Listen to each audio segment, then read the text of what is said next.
what's up, Rolling Stock Virgin Gang? Hope you're doing well. I'm doing pretty good today on stuff recently I got in the mail. Is going to be these nice little lot right here. Check this stuff out. Look at that. Like, I know it's from the latest set that I haven't opened. Maybe I'll crack a box open eventually. But until then, I'll pick up cards like this. Look, got ourselves a nice little Screamtail. Got Blitzel. Got Kafagris. And look, a nice Korean level X card. Magmortar level X. Boober's Evolution level X action. You don't see that every day. Got all this stuff from Katsu on Instagram. Hey, I like buying from the same people over and over again. I like knowing I'm going to get my stuff. Sue me, okay? This is a person I recommend. Check them out. I get cards from quite a bit. They help me out with my single collection a lot, and I appreciate everything you do, Katsu. Thank you so much. Let's talk about content creation and critiques on said content creation. A lot happened this week. I was a little busy. I have some time now. I can talk about it, and I hope you guys had a great week. In the meantime, let's hop right into this stuff right here. So content creators, right? A lot of the content creators about and about when it comes to big PokeTubers, they do their thing. They talk about their cards, talk about their openings, talk about random different topics, right?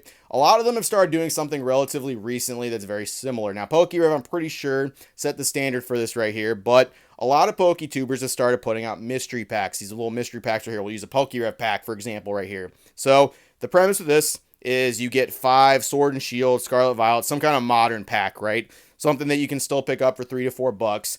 Along with these 5 packs, you also get something in there called like a sleeved mystery pack. The sleeved mystery pack has a possibility of giving you like a really rare pack, especially in PokeRev's case. So it's a bunch of tiers.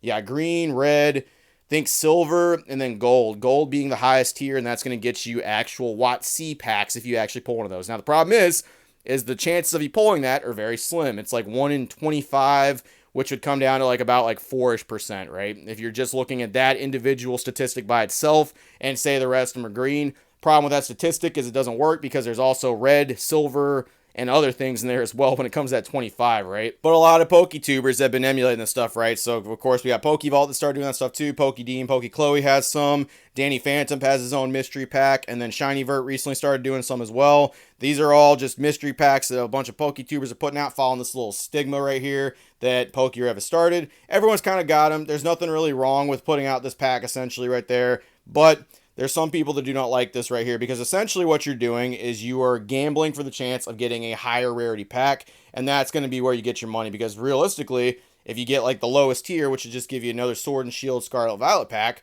you're getting 6 packs for, I don't know, like $28, $30 with the exception of Danny Phantom. His mystery pack, I believe, is about like 30-ish bucks, and you get about 7 packs from what I remember hearing about that stuff. Plus, you get a chance of getting a higher rarity pack as well. That's where the value is, and a lot of people seem to agree that that is actually a fairly good deal for what you're getting, and I would agree if that's the case. Problem is, certain people do not like some of the other mystery packs. For example, PokeRevs is $50 for what more than likely is going to end up being 6 modern packs. You are getting the chance of getting a vintage pack, and that is something that fucking does exist.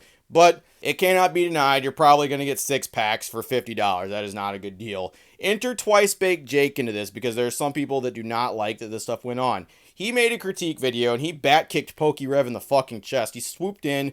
He was talking about the mystery packs. He went over it. He opened them up. He got 2 green sleeves and basically was like, the value is not here. These stink when it comes to actual value. Oh, PokeRev, how come you didn't? He got snarky at some points too. It was kind of weird to see. Like, usually he doesn't like stoop down to that level or something. That's usually reserved for me and Rattle. But he was like, oh, PokeRev, you're not stuffing these packs for me? Oh, I told you to give me the good stuff, PokeRev. Oh, maybe if I'm not your favorite Poke creator or something. Like, he was going on that. It was kind of wild to watch for a little bit. I was like, God dang, Rev's fucking, he's done right now. It's fucking Twice Baked Jake is going in on stuff. And he went on that whole critique, basically, into the game. He was like, you know what? You could get some vintage packs out of this, but ultimately the value is not here, and you're going to be overpaying for 6 packs. Now, I don't like Twice Baked Jake a whole lot. I think he actually has some major problems with a lot of the things that he says. I think that there's some opinions of his that are just flat out dumb. But I got to say, this was a good critique. This was an excellent critique. This was a fantastic critique. I liked this video. I thought it was good. Have you ever noticed that I don't open any of the PokeTuber mystery packs or something like that? I never will. And it's because I share a lot of these opinions right here. I actually do. I don't think they're good value. For the chance of you getting 6 packs and paying $50 for them, I don't think that's a good price point. Yes, you do have the chance of getting a vintage pack, but that chance is low. It's a very low chance for you to get that stuff. And if you want to buy these purely to support your favorite content creator or for a gamble risk of getting some better packs, because that's what you're doing at this point. You're essentially rolling a gamble and trying to get like the best pack you possibly can out of this stuff. that's cool. But for focused collectors such as myself and people that actually want specific cards, I plug things into my binder, I open product here and there, I might do it for a video and stuff. It's just not a good value, man. You're not really getting what you want out of this stuff. And quite frankly, you're better off just buying either the packs or the singles, on a personal opinion.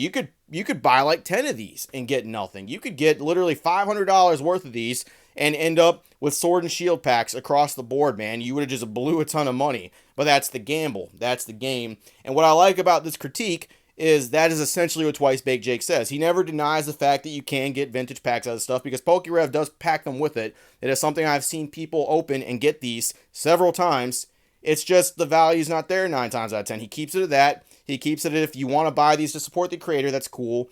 But you're not getting your value out of stuff. And that's where the critique ends. That's it. That's all he says, right? It's a good critique. It's solid. I actually do recommend, if you don't like those mystery packs, at least watch it. If you do like the mystery packs, just watch it. He's giving his critique. That's all it is. The problem is not everybody critiques this stuff the same ways, and this is why this whole thing kind of comes up. I like the Twice Baked Jake video, but something kind of popped up where someone else who critiqued PokeRev's packs in particularly came back up and just can't keep names out of their mouth. So what we're looking at right now is PokeyNiip. She cannot stop talking about me. I don't know what it is. Maybe she just likes what she sees right here. Do you like this? You like this stuff right here? Is that what you like? Is that what you like? Is this what you like or something? Like, I don't know. She won't stop. Like, it's been like 2 or 3 posts where she keeps tagging me. And I guess I'm the lowest hanging fruit. I'm the content creator that will most likely give her a little bit of attention. And I wasn't going to until she posted something today because it's just a flat out fucking lie. Let's get into it. So she posted this a few days ago. This is when Twice Baked Jake did his critique. It has since been taken down. I'm not too sure why. Maybe she didn't get a bunch of OnlyFans subscriptions out of it or something. TBJ does a Rev Mystery Pack breakdown pointing out that the value is not there. People all seem to unanimously agree, except when Nips does the full mathematical breakdown. Yeah, which is wrong, by the way. Opossum, but hey, that's me. Are you going to run your whole body-shaming little bitch campaign on this critique? So with her, the body shaming she's alluding to is I called her mid. You're mid, okay? I'm sorry. I don't know what else to tell you. You're mid. You are a mid person, just like I'm a mid person. I'm sorry no one has ever told you the truth before, but you are a mid individual. You're average, okay? Neither of us are on the covers of magazines, okay? I'm sorry. That's it. Them the facts. Fucking do your best with the hand you were dealt with. Try to get a good personality. Maybe people like you a little better. That's probably what I would suggest. That's me personally. It's been working for me lately. Like, my personality is what really gets people there. It's not my muscles or my fucking amazing good looks, okay? Hypocrisy and double standards are alive and well, but use those tokens you re-upped on this monthly game permission to run. Another hypocritical video they use for you for. Yeah, they use me for, because like I don't have my own page. I don't speak my own fucking mind. I don't everything I do is because of them. That's why I literally have PokeRev merch and fucking PokeVault merch and Poke Cool Trader Ryan merch and PokeD merch. Man, you're really mad that some people don't like you, huh? Opossum Puppet, go get it done. Oh, that's a really cool nickname, the puppet thing, because they use me. I get it. Haha, funny. Well, considering you are the one that likes hands inside of you, PokeyNips, I'll let you keep that badass name, and I'll keep doing critiques on my page. I'll let you hold on to that one for you. It seems a little bit more thematically appropriate for you. I'll keep doing me. I'll just keep being the little parasite on Instagram. That's what I'll keep doing, okay? It's a really funny thing. I don't know why you took this down. What was up? This was a good thing. Why is this no longer on your page anymore? Weird. She kept going. She posted something again today, and this is essentially why I made the whole video, right? So she posted a screenshot of me talking to her where I said, absolutely, so you think his packs are legit, but you're proposing the idea of bad business, I'm guessing? Well, alright, I'm getting to work on this follow-up. So this was me before I actually made my second video going in on her particularly, because I was asking about the whole thing. And here's what she had to say about it. Oh, FYI to all the people that listened to Opossum Bud's video, he knew that I said the packs were legit, but rather overpriced and exploitative. That isn't what he said in his video, though. That's kind of his thing.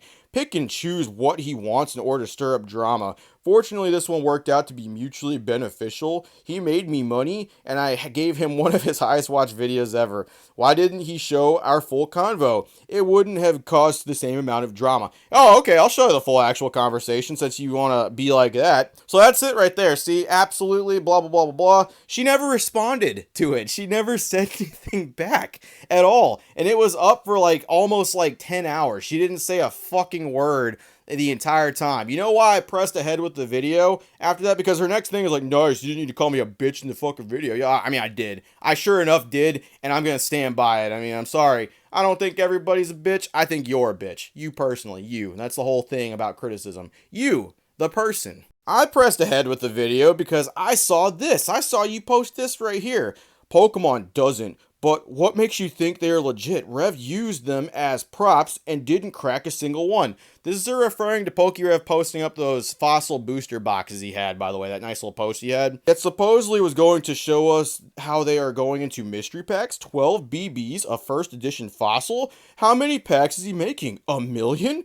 I don't think they actually sell out like he says. Marketing tactic, trying to create hype when there's not there. So, like right there, you're basically saying they're a sham. You're alluding to the fact right there that you don't think they're legit. You don't think he puts all those packs there. You don't think that he actually does all that stuff. You don't think, like, why do you have to do it? Why can't you make a solid critique? Why can't you just stand by an actual solid, legit critique? See, what makes his better and what makes yours suck is his actual critique. I guarantee if PokeyRev or Cool Trainer Ryan had something to say to him about it, he wouldn't act like a victim. He knows he criticized that stuff first, and I know Jake can take criticism. I've been criticizing that guy for a hot minute. You, on the other hand, someone says something about you for something that you start, you fucking post up out of context screenshots, want your simps to fucking suck your toes, and then you want just the entire internet to like go cancel that person because of something they said out of context. It's weird. You accuse people of stirring drama and posting specific things, not showing full conversations, but you do that exact same thing. You never said anything back to me, by the way. I saw what you actually said. You don't think they're real. You think they're a fucking sham. Like, look, everyone knew you thought they were a sham. It doesn't take a fucking rocket scientist to figure out how you feel. Twice Baked Jake, solid critique. I appreciate it. You, PokeyNips, quit doing this stuff. Fucking keep people's names out of your mouth. If you don't want people to say stuff back to you, they can talk about whatever they want about you. And quite frankly, your criticism and everything you post is just a flat out fucking lie. Like, you don't think any of that stuff. I guarantee you're just posting stuff to get people to subscribe to your fucking free OnlyFans or something like that. And quite frankly, you just want to use PokeTubers to get your name back out there. You're hoping someone will bite. Hey, I bit. There you go. Balls in your fucking court. Probably not going to talk about you again. Quite frankly, you're boring. You're dumb, and you just don't have anything good to say. You just keep posting shit out of context and posting lies. There you go. Proved it right there. Have a good one, virgins. See you later.